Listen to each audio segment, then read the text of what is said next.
Good evening, sir. I used to remember 30 years ago I got a reward for running, coming first from your father. So it's a great privilege. After the Aragala, a lot of people had assumptions and judgments that you will rise up, which a lot of people were disappointed that you didn't come to that position. So that was a letdown. Um, because we are in the business industry, um, last couple of months or last 1 year, we've been getting hit by a lot of issues. One is the dollar rate, the other factors which are mostly corruption. So, customs, consumer affairs, Ministry of Health, and so many departments. Now these days that I don't know about other people in the business industry. Now it's coming to a point where you're just fed up of doing business.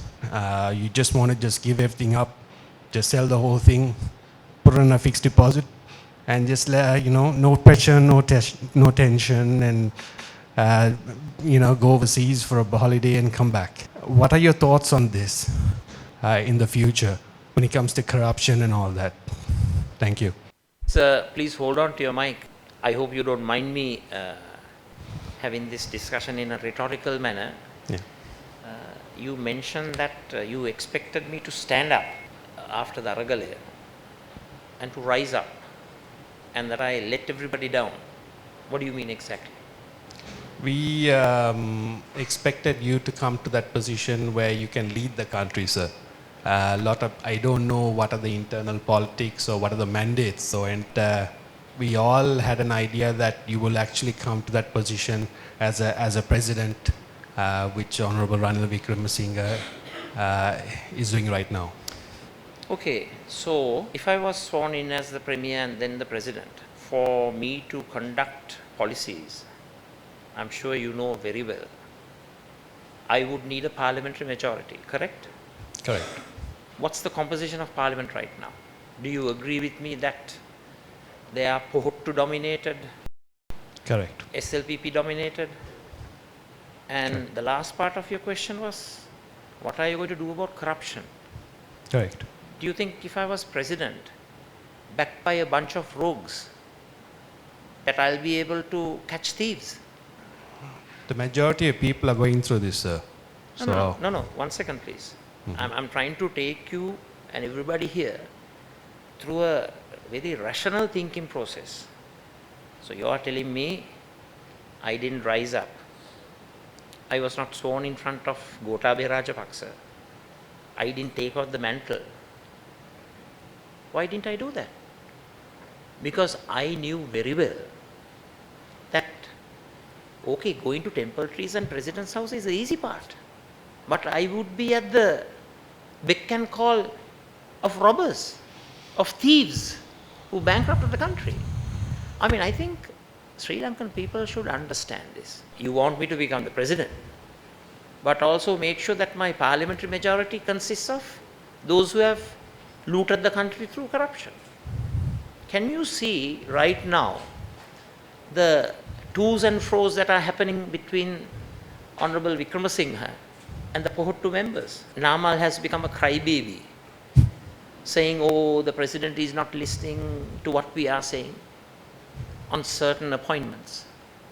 But actually on many occasions, president has backed Pohottu people, including Keheliya Ramukwala, who was the health minister. He had to face a no confidence motion. But so please understand, the reason why we didn't assume the mantle was we were forward thinking and we were far thinking. I'm sorry, we can't be short termist. You can't look at the plum package of presidency and premiership, forgetting the parliamentary majority, which consists of majority SLPP people, the very same people who raised their hands for the terrible economic chaos that was created. These are the very same people who raised their hands to reduce state revenue from 12% of GDP to 8% of GDP, a 600 to 700 billion rupee tax cut. Are you telling me to work with them? So I would rather take the honorable route rather than being a political opportunist, committing personal political suicide and country suicide. So that's the reason Good. why I didn't take up the mantle. And I want to ask you something. When tax cuts due to President Rajapaksa, Gotabaya Rajapaksa's policies, which reduced state income from 12 to 8% of GDP, tax cuts worth 600 to 700 billion rupees. Which businessman opposed it? Nobody. Nobody. Why? Because it was a financial windfall. So that is what you call instantaneous gain. So, my dear friend, I hope I'm not trying to insult you. I am not in there for the short-term gain. I am there for the medium and long run. I want this country to be prosperous. Prosperity that is shared prosperity, not prosperity to the social and economic elite of the country, which is exactly why when these tax cuts were taking place, everybody was applauding, but nobody looked at the medium and long-term consequences, the sowing of seeds of future disaster, and the disaster that you and all of the citizens in this country are incurring. So there's a contradiction in your question. You are telling me to get support from the Rajapaksa majority, but also to eradicate corruption. Right now, who are the thieves that have been caught? What has happened to those information that was revealed through Pandora papers? Absolutely nothing. So are you telling me I let down the country? Not at all. I'll tell you one thing. Never will I accept any position through a dishonest and dishonorable proposal. That will never happen. So you can be rest assured that our decision making will not be dictated by attaining short-term political advantages. I am in there for the medium and long run. So, And I'm thinking of the youth, the younger generations. I mean, we are old. We will die off in a few years. so How about the generations that are unborn? Please allow me to answer. Unborn generations. We have a responsibility by them. We are not going to be short-termist as those who applauded the 600, 700 billion rupee tax cuts. Now, as far as you're being, kind of fed up, you want to close up your business, try to get whatever you can from the sale of the business, put it in a fixed deposit, and live through, because I'm sure you're experiencing hardship in having a progressive business. So all I would say is we will give hope and expectation to businesses, both new and old. We will encourage business startups. We will support infant industries. We will facilitate in whichever way possible to support the business sector. Do you know, after 4 long series of discussions with the Asian Development Bank initiated by Samagi Janabalawege, there is some light at the end of the tunnel. We hear that ADB has proposed to its board to provide $100 million in support of micro, small and medium-sized businesses. That's the proactive, results-oriented approach that we will take.